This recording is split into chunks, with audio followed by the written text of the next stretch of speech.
प्यारे दोस्तों, नमस्ते संस्कृताय। आप लोगों का स्वागत है हमारे हिंदी भाई एमडी सर के यूट्यूब चैनल पर।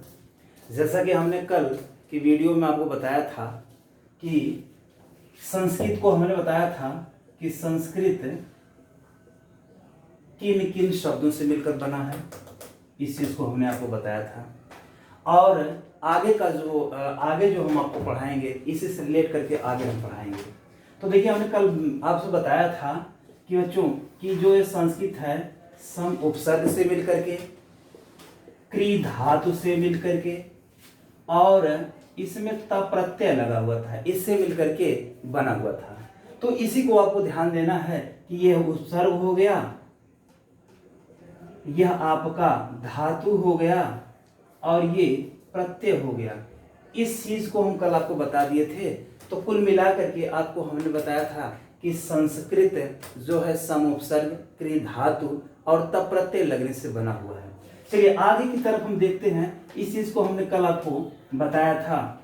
अच्छा, आगे जो हम आपको लेके बताएंगे, कल हमने ये भी चर्चा किया था कि संस्कृत के जो त्रिमुनि हैं, जिनमें आपके पाणिनि, पतंजलि, कात्यायन, ये तीन प्रमुख ऐसे कवि हैं, तीन ऐसे महर्षि हैं जिनको त्रिमुनि की श्रेणी में रखा जाता है। चलिए आगे की बात हम करते हैं। आगे जो आपको देखना होगा, आगे जो आपका पहला चैप्टर होगा वो होगा वर्ण विचार से होगा, वर्ण विचार से होगा। इस पर आपको चर्चा करनी है, क्योंकि संस्कृत वाले हमारे जितने भी बच्चे हैं, चाहे वो यूपी टेट के हों, सी टेट के हो, एमपी टेट के हों, जिस एग्जाम में संस्कृत पूछी जाती है वो बच्चे हमसे जुड़ जाएं और उनका बहुत फायदा होगा। मुझे उम्मीद है कि जितनी चीज़ें हम बताएंगे वो परीक्षा में जरूर आएंगी, और जितने भी आपके प्रश्न आने वाले होंगे, विगत वर्षों में जो आए हैं और जो आने वाले होंगे, वो सारे के सारे प्रश्न आपको हल करवाएंगे। चलिए इसमें ध्यान दीजिएगा बच्चों कि वर्ण विचार की बात करते हैं। अगर संस्कृत में हम वर्ण विचार की बात करें तो सबसे पहले इसमें जरूरी हो जाता है कि आपको माहेश्वर सूत्र पढ़ना। यदि आप माहेश्वर सूत्र को कंठस्थ कर लिए हैं, माहेश्वर सूत्र के 14 प्रकार को कंठस्थ कर लिए हैं, तो आपको बड़ी आसानी से वर्ण में स्वर और व्यंजन समझ में आ जाएंगे। तो इसमें जो पढ़ने आपको होंगे, स्वर भी पढ़ना होगा, व्यंजन भी पढ़ना होगा, प्रयत्न भी पढ़ना होगा। तो सारी की सारी चीजें हम देखते हैं। चलिए आगे चलते हैं। तो सबसे पहले हम आपको ये बताएंगे कि आपको पढ़ना है जो माहेश्वर सूत्र पर चर्चा करनी है। तो माहेश्वर सूत्र पर जो चर्चा करनी है, तो सबसे जरूरी आपका है कि माहेश्वर सूत्र यदि आपको कंठस्थ हो गया, याद आ गया, याद हो गया, तो उससे आपको आसानी होगी समझने में। चलिए प्यारे बच्चों, महर्षि पाणिनि, जिसका जन्म हमने कल आपको बताया था कि 450 ईसा पूर्व में हुआ था। इनके पिता का नाम पढ़े, इनकी माता का नाम द्राक्षी। उन्होंने कठोर तपस्या, पाणिनि जी ने कठोर तपस्या के उपरांत जो भगवान शंकर की आराधना किए, भगवान शंकर की आराधना के पश्चात उनको सूत्र मिला। भगवान शंकर ने जो सूत्र इनको प्राप्त किया वह आपका है कि भगवान शंकर जब आपके तांडव नृत्य कर रहे थे तो एक वहां से सूत्र निकला था कि नृतावसाने नटराज राजो ननाद ढक्काम नव पंचवारम उद्धर तु कामः सनकाद सिद्धान एतद्विमर्शे शिव सूत्र जालम। तो इस चीज को आपको ध्यान में रखना है कि ये जो आपका श्लोक हमने सुनाया, ये चीज वहां से मिली थी। तो इस चीज को आपको ध्यान देना है। इसी चीज को हम देख के करते हैं। देखिए क्या कहा गया था, नृतावसाने नटराज राजो ननाद ढक्काम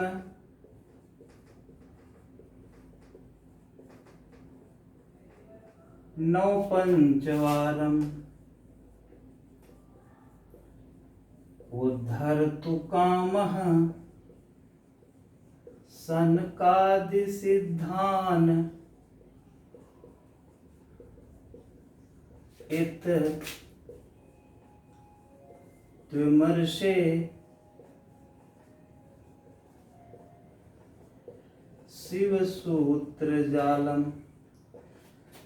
प्यारे बच्चों, आपको ध्यान देना है। मेरे जितने भी मित्र हैं, मेरे जितने भी प्यारे बच्चे हैं जो संस्कृत को ज़्यादा पसंद करते हैं, संस्कृत को पढ़ना चाहते हैं, वो हमारे इस चैनल से जुड़ जाएंगे। और चैनल को ज़्यादा से ज़्यादा आप लाइक करिएगा, शेयर करिएगा और कमेंट करिएगा। अगर जो चीज़ें आपको नहीं समझ में आएंगी आप कमेंट बॉक्स में ज़रूर लिखिएगा, मैं उसको ज़रूर बताऊंगा, प्रयास करूंगा ज़्यादा से ज़्यादा और बेहतर से बेहतर आपको देने का।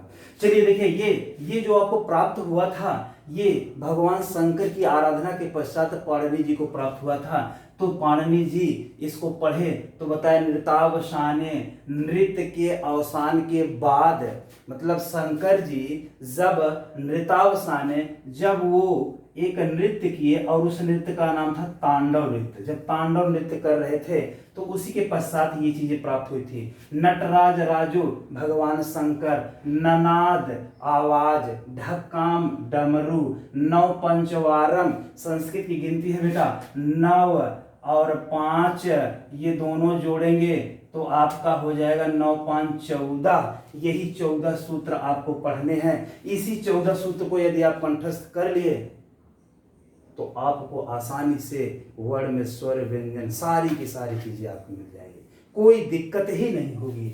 तो ये देखिए, उद्धर्तु कामः मतलब उद्धार के कामना हेतु, सनकादि सिद्धान, सनक मतलब सनक सिद्ध जो थे, जो इस के पुजारी थे, एत द्विमर्षे शिव सूत्र जालम, इसी को शिव सूत्र जाल कहा गया। इसी को कई नाम दिया गया। किसको बेटा? इसी 9 पंचवारम को, इसी 14 महेश्वर सूत्र। चलिए बेटा, इसमें ध्यान देना है। उद्धर्तु कामः मतलब सनकादि सिद्धान, मतलब इसके जो सिद्ध थे उनको यही शिव सूत्र जाल प्राप्त हुआ, यही सूत्र प्राप्त हुआ। चलिए, अब इस चीज को आप जान गए होंगे, इसको आपको याद करने की जरूरत नहीं है, केवल आप जानते रहिएगा। हम आपको इसलिए बता दिए हैं कि जिससे आपको आसानी होगी कि आखिर ये 14 सूत्र मिले कहां से थे। चलते हैं आगे, आगे चलते हैं, हम चर्चा करते हैं। आप लोग तनिक भी घबराइएगा मत, कोई चीज इस दुनिया में कठिन नहीं है बेटा, कोई चीज इस दुनिया में कठिन नहीं है, हर चीज संभव है, बशर्ते आप ठान लीजिए। है वही सूरमा इस जग में जो अपनी राह बनाते हैं, कोई चलता है पद चिन्हों पर तो कोई पद चिन्ह बनाते हैं। तो ये सारी चीजें ऐसी हैं कि आप ये मत समझिएगा कि हमको संस्कृत नहीं आएगी। संस्कृत आएगी क्यों नहीं, मैं आपको सिखाऊंगा और पूरे दावे के साथ सिखाऊंगा कि आपको संस्कृत आएगी क्यों नहीं। और आप उम्मीद रखिए, आप मेरे पे भरोसा रखिए कि आपको कहीं नहीं जाना है, आप मेरे साथ जुड़े रहिए, बराबर आपको वीडियोस देते रहेंगे, आप मेरे साथ जुड़े रहेंगे तो संस्कृत बेहतर ढंग से आप सीख जाएंगे, आपको कहीं जाने की जरूरत ही नहीं है। व्याकरण से लेकर के साहित्य तक जितनी चीजें होंगी सब के सब आपको सिखा देंगे। चलिए बेटा, अब आगे चलते हैं। जो आपको ये शिव सूत्र जाल प्राप्त हुआ, अब इसी शिव सूत्र जाल को भगवान शंकर का एक नाम है माहेश्वर, और किसकी आराधना के पश्चात प्राप्त हुआ? पाणिनि की आराधना के पश्चात प्राप्त हुआ बेटा, पाणिनि सूत्र भी कहते हैं। अच्छा बेटा, एक नाम इस सूत्र का और दिया जाता है, शंकर सूत्र भी दिया जाता है बेटा। क्या सूत्र दिया जाता है? शंकर सूत्र। अच्छा, अगला जो सूत्र दिया जाता है बेटा, इन्हीं सूत्रों से आपका प्रत्याहार भी निकलता है, इसलिए इसे प्रत्याहार सूत्र भी कहा जाता है। हम आपको 14 सूत्र बताएंगे और उसी 14 सूत्र में सारे के सारे आपको स्वर भी मिल जाएंगे, व्यंजन भी मिल जाएंगे, आपकी बहुत सारी चीजें उसमें मिल जाएंगी। चलिए, इसमें देखा जाए कि पाणिनि सूत्र भी कह सकते हैं, माहेश्वर सूत्र भी कह सकते हैं, शंकर सूत्र भी कह सकते हैं, प्रत्याहार सूत्र भी कह सकते हैं। आपके एग्जाम में एक क्वेश्चन यहाँ से एकदम फिक्स होता है, यहाँ से आपसे पूछा जाता है कि माहेश्वर सूत्रों की संख्या कितनी होती है। तो अभी आपने बेटा देखा 9 और 5 तो 14, जो कि आपके पेपर में यूपी टेट में आया हुआ था। मेरे जितने भी प्यारे बच्चे जुड़े हैं, मेरे जितने भी मित्र हमसे जुड़े हुए हैं, उनसे मैं यही बार बार अनुरोध करूंगा, यही विनम्र निवेदन करूंगा कि वो जुड़ जाएं। अभी शुरुआत की क्लास है, इतना बेहतर ढंग से आपको दे दिया जाएगा कि आप एक बार याद करेंगे कि संस्कृत किससे पढ़े थे। तो आपको एकदम हमारे साथ जुड़ जाना है। तो चलिए 14 सूत्र की बात करते हैं, जिसे आप माहेश्वर सूत्र का नाम देते हैं, पाणिनि सूत्र का नाम देते हैं, शंकर सूत्र का नाम देते हैं, प्रत्याहार सूत्र का नाम देते हैं। चलिए दोस्तों, शुरू करते हैं। देखिए, आ ई ऊड़ रील रीक, ए ऊंग, आई औच,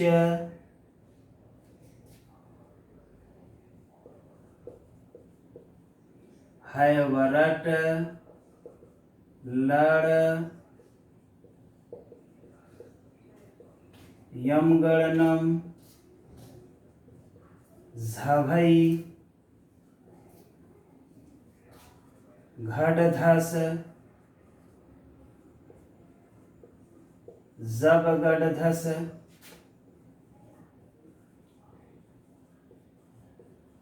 खफ छठत चट तव, कपई, सर, हल। बस कितना आसान है याद करना, आप आसानी से याद कर लीजिए। मेरे साथ एक बार आप लोग पढ़ेंगे कि आई ऊड़, रील रिक, अयोंग, अयोच, है वरट, लड़, यमगणनम, झभई, घढ़धस, जबगढ़धस, खफ छठ त चट तव, कपई, सर, हल। ये 14 सूत्र है, आपको आसानी से आ जाएगा। केवल एक बार प्रयास करने की जरूरत है। हमको भी याद नहीं हो रहा था, लेकिन हमने भी प्रयास किया तो अभी हमने आपको बताया कि है वही सूरमा इस जग में। तो इस चीज को अगर आप याद रखे हैं, कोई आपको किसी के पद चिन्ह की जरूरत नहीं है। केवल और केवल एक बार मन में आप ठान लीजिए तो आपको जरूर याद हो जाएगा। मुझे पूरी उम्मीद है, मुझे पूरी आशा है। चलिए, ये आपके 14 सूत्र हो गए। तो 14 सूत्र में आपको ध्यान देना है कि यह पहला, दूसरा, तीसरा, चौथा, पांचवा, छठा, सातवां, आठवां, नौवां, 10वां, 11वां, 12वां, 13वां, 14, ये 14 प्रकार के आपके सूत्र हैं। 14 प्रकार के सूत्रों को आपको याद कर लेना है। यहीं से आपको प्रत्याहार भी मिल जाएंगे, यहीं से आपके स्वर भी मिल जाएंगे, यहीं आपसे व्यंजन भी मिल जाएंगे। ये सारी चीजें आपको मिल जाएंगी, तो इसको आपको याद कर लेना है। इधर ध्यान दीजिए, देखिए 14 प्रकार के सूत्र आपको हो गए। चलिए, इन सूत्रों को आप एक बार स्क्रीनशॉट, जिसको लेना हो स्क्रीनशॉट ले लीजिए, तुरंत स्क्रीनशॉट ले लीजिए, जिससे आपको याद हो जाए आसानी से। चलिए, इस सूत्र को हम मिटाते हैं, तब उसके बाद हम चर्चा करते हैं। ध्यान दीजिएगा, इसमें से थोड़ा सा बात समझ लीजिए। ये जो प्रथम के 4 सूत्र हैं, प्रथम के ये शुरुआत के जो 4 सूत्र हैं, जिनको हम अलग लिखे हैं, यही सूत्र ऐसे हैं जिनको आप स्वर सूत्र के नाम से जानते हैं। किस नाम से बेटा? स्वर सूत्र के नाम से जानते हैं। इसी को संस्कृत में अच कहा जाता है। क्या कहा जाता है? अच कहा जाता है। अच का मतलब होता है कि संस्कृत में आने वाले सभी वर्णों को अच का नाम दिया जाता है, उसे अच कहा जाता है। अब आप एक संधि पढ़ेंगे, संधि जब हम आपको पढ़ाएंगे बेटा, तो उसमें ध्यान देना है कि एक संधि का नाम है स्वर संधि, जिसे अच संधि का नाम ही कहते हैं, क्योंकि उसमें हमेशा स्वर का स्वर से ही मेल होता है, कभी व्यंजन से नहीं होता है। अच्छा, दूसरी बात ध्यान दीजिएगा बेटा, यहाँ हैवरट से लेकर के हल तक, मतलब 14 सूत्र थे, जिसमें से 4 ये निकल गया, बाकी के 10 सूत्र बचे हैं। कितने बचे हैं बेटा? 10 सूत्र बचे हैं। इसी 10 सूत्रों को हम हल का नाम देते हैं। क्या नाम देते हैं? हल। हल एक प्रकार का व्यंजन वर्ण है। क्यों? क्योंकि यह एक प्रत्याहार है। क्या है बेटा? प्रत्याहार है। और अच भी एक क्या है बेटा? प्रत्याहार है। अच भी एक प्रत्याहार है और हल भी एक प्रत्याहार है। अच के अंतर्गत सभी स्वर आएंगे और इस हल के अंतर्गत सभी व्यंजन आएंगे, इसलिए इसको व्यंजन का नाम देते हैं। क्या देते हैं बेटा? व्यंजन का नाम देते हैं। व्यंजन वर्ण जो होते हैं वो हल प्रत्याहार के अंतर्गत आते हैं। अगर कोई आपसे पूछे कि हल प्रत्याहार शुरू कहाँ से होता है, तो आप कहेंगे हैवरट से लेकर के हल तक के बीच के जितने भी वर्ण होते हैं सब हल के अंतर्गत आते हैं। और अगर कोई आपसे अच के अंतर्गत पूछ ले, तो आई आ से लेकर के आई उड़ से लेकर के आई औच तक, ए मत पढ़ा करिए, आई औच तक जितने भी वर्ण होंगे सब के सब को आप क्या कहेंगे, अच कहेंगे। इसी को स्वर कहा जाता है और इन्हीं चारों सूत्रों को स्वर सूत्र का नाम दिया जाता है। कभी कभी क्वेश्चन आपसे बेटा पूछ लिया जाता है कि माहेश्वर सूत्र में कितने ऐसे सूत्र हैं जो स्वर सूत्र के अंतर्गत आते हैं, तो बेटा कितना आएंगे, 4 आएंगे। क्यों? क्योंकि आ ई ऊड़, रेल रिका, अयोंग, अयोच, ये जो 4 सूत्र हैं, यही 4 सूत्र जो है वो अच कहलाते हैं या इन्हीं को स्वर सूत्र कहा जाता है। बाकी के जो 10 सूत्र बचे हैं हाइवरट से लेकर के हल तक, इन 10 सूत्रों को हम क्या कहते हैं बेटा, इनको हम क्या नाम देते हैं, व्यंजन का नाम देते हैं। इसी से आपको समझना है कि इसी से आपको आराम से समझना है। चलिए आगे की हम चर्चा करते हैं, आगे की चर्चा करते हैं बेटा, ध्यान दीजिए। चलिए आप लोग, मुझे उम्मीद है बहुत अच्छे से समझ रहे होंगे। एक ही बार में आपको याद करवा देंगे, इसी क्लास में ही आपको याद करवा देंगे, ये गारंटी है और आपको कहीं जाना नहीं है। चलिए शुरुआत में देखते हैं, जिसको आपने अभी अभी कहा, इनका नाम है अच। क्या है इनका नाम है अच। क्या नाम है, अच नाम है। अब इसी से हमको याद करना है, एक का नाम अच हो गया और दूसरे का नाम क्या हो गया, हल हो गया। 2 व्यंजन आपको मिले। अच्छा, इसी माहेश्वर सूत्र में 2 क्वेश्चन आपसे बेटा पूछे जाते हैं। पहला क्वेश्चन ये होता है कि माहेश्वर सूत्र में कौन सा ऐसा वर्ण है जो 2 बार प्रयोग हुआ है। कौन सा ऐसा वर्ण है जो 2 बार प्रयोग हुआ है।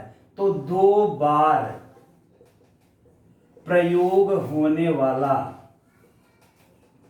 वर्ण,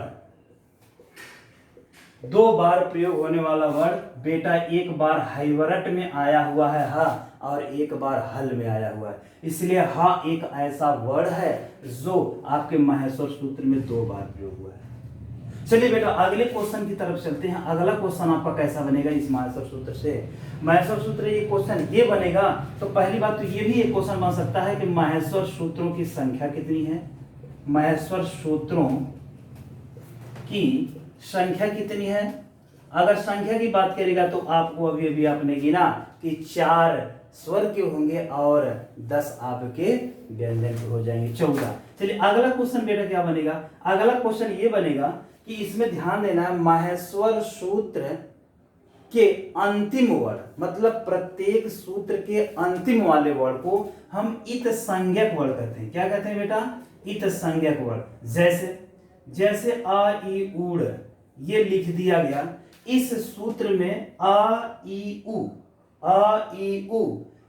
और जो लास्ट में ड़ है, इस ड़ को ही हम क्या कहते हैं, इत संज्ञक वर्ण कहते हैं।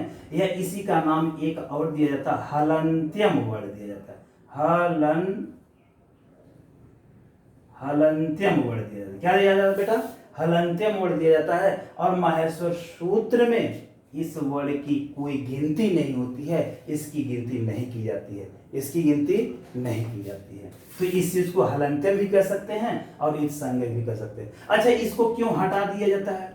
प्रत्याहार का एक विधायक सूत्र है, प्रत्याहार का एक विधायक सूत्र है जिसका नाम है, चलिए देखिए, इसमें प्रत्याहार का एक विधायक सूत्र है, जिस विधायक सूत्र का नाम है आदि रंत्येन संहिता।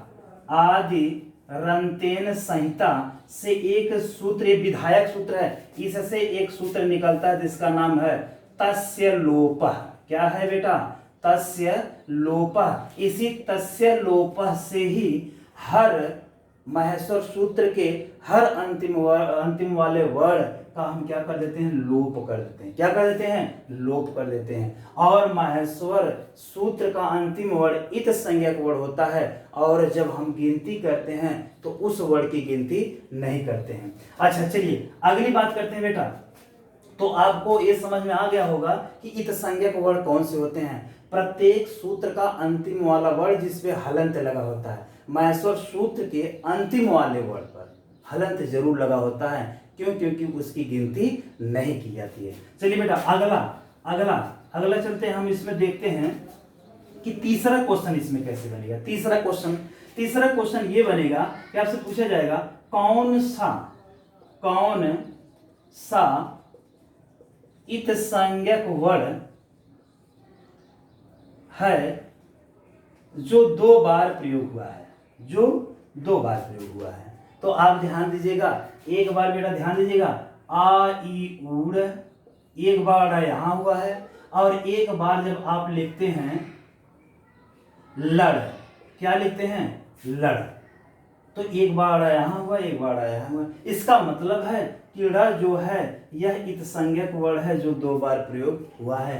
क्वेश्चन को भी देखते चलिएगा बेटा। इसमें हमने आपको पहला क्वेश्चन करवाया कि 2 बार प्रयोग होने वाला वर्ण कौन सा होगा, तो आप कहेंगे हा। हा कहाँ कहाँ होता है, हाई वरट में होता है और हल में होता है। महसूर सूत्रों की संख्या कितनी है, 14 है। Most important question.